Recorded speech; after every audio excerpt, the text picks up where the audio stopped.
Jadi Jepang ini dia kan membawa perubahan yang sangat besar pada berbagai aspek kehidupan. Nah, latar belakang dari penjajahan Jepang ini karena sebelumnya mereka ini datang dengan membawa janji atas kemakmuran bersama dengan Asia Timur Raya.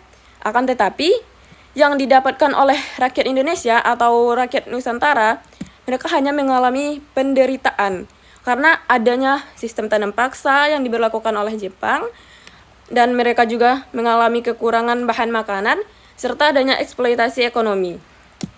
Akan tetapi penjajahan Jepang ini tidak hanya membawa dampak negatif saja. Dampak positif dari penjajahan Jepang ini karena penjajahan ini mulai menumbuhkan rasa nasionalisme, rasa semangat nasionalisme, serta membuka jalan untuk Indonesia ini merdeka dari penjajahan Jepang tersebut. Pertama, kita itu akan melihat dampak penjajahan Jepang ini dalam bidang politik terlebih dahulu.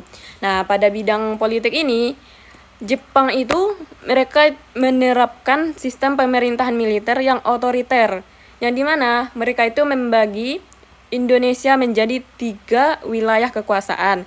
Yang pertama ada wilayah Sumatera, yang kedua ada wilayah Jawa dan Madura, dan yang terakhir atau wilayah yang ketiga dia tuh ada wilayah Kalimantan dan Indonesia bagian timur. Akan tetapi Jepang ini mereka juga membentuk organisasi seperti organisasi Putera, BPUPKI, yang dimana organisasi ini wadah untuk tokoh-tokoh nasional dapat belajar berpolitik dari organisasi tersebut, serta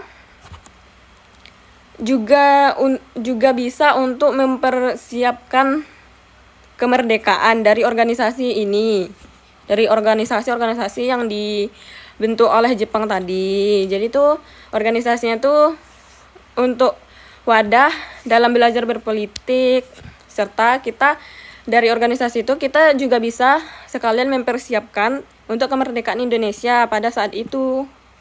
Nah, selanjutnya dampak yang kedua atau dampak dalam bidang yang kedua atau dampak dalam bidang ekonomi. Dalam bidang ekonomi ini rakyat itu kayak lebih diarahkan untuk kepentingan perang Jepang. Jadi kayak hasil bumi dari rakyat Indonesia ini atau rakyat pribumi ini seperti gula, padi, dan minyak itu diekspor untuk kepentingan perang orang Jepang ini.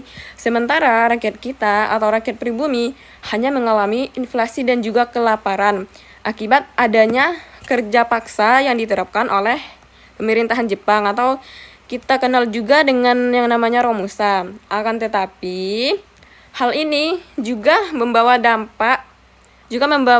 sedikit dampak positif untuk Indonesia karena mereka atau rakyat Indonesia ini bisa mengelola ekonomi sendiri setelah adanya sistem tanam paksa tadi. Jadi selanjutnya kita tuh akan membahas dampak penjajahan Jepang pada bidang sosial. Jadi sepertinya tadi saya ada menyinggung mengenai sistem tanam paksa atau Romusa. Nah, jadi teman-teman, sistem ini tuh dia membawa penderitaan yang sangat berat bagi masyarakat pribumi pada saat itu.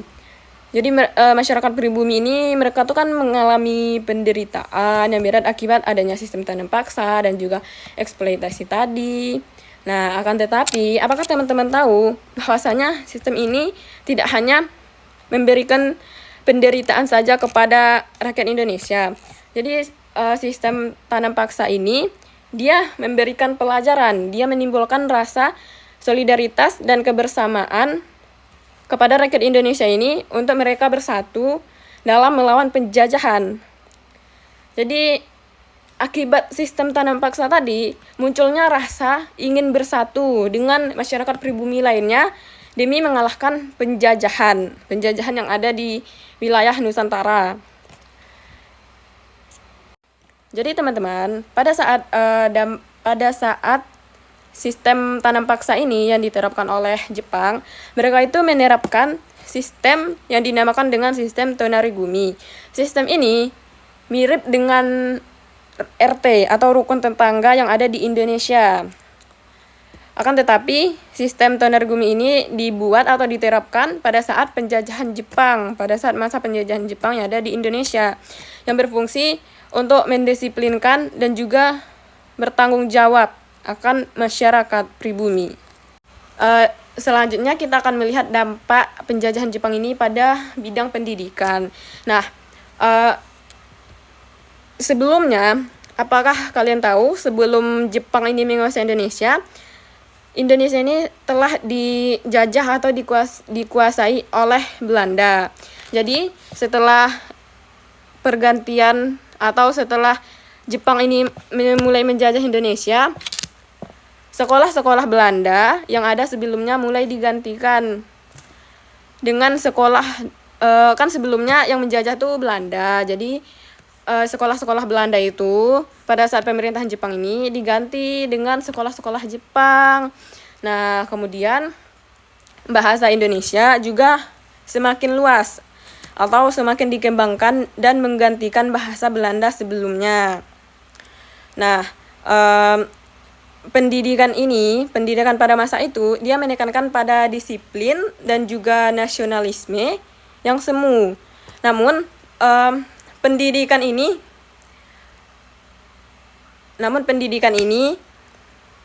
semua kalangan bisa merasakan untuk bisa berpendidikan dasar. Nah, jadi pendidikan ini tuh dia tidak terbatas, semuanya bisa merasakan bagaimana sih pendidikan itu, semua kalangan, baik kalangan yang kaya, yang mampu atau yang kurang mampu. Jadi setelah sekolah Belanda tadi, setelah diganti dengan sekolah Jepang, nah semua kalangan sudah bisa merasakan untuk bisa bersekolah, untuk bisa merasakan pendidikan itu gimana.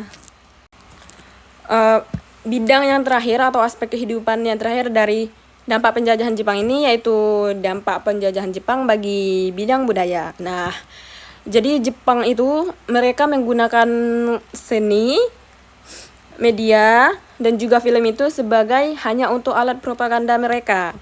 Akan tetapi, hal ini justru malah membuka ruang untuk seniman-seniman yang ada di Indonesia. Karena hal ini mereka tuh jadi dapat belajar secara lebih modern lagi atau belajar mengenai seni itu lebih ke modern, lebih maju. Nah,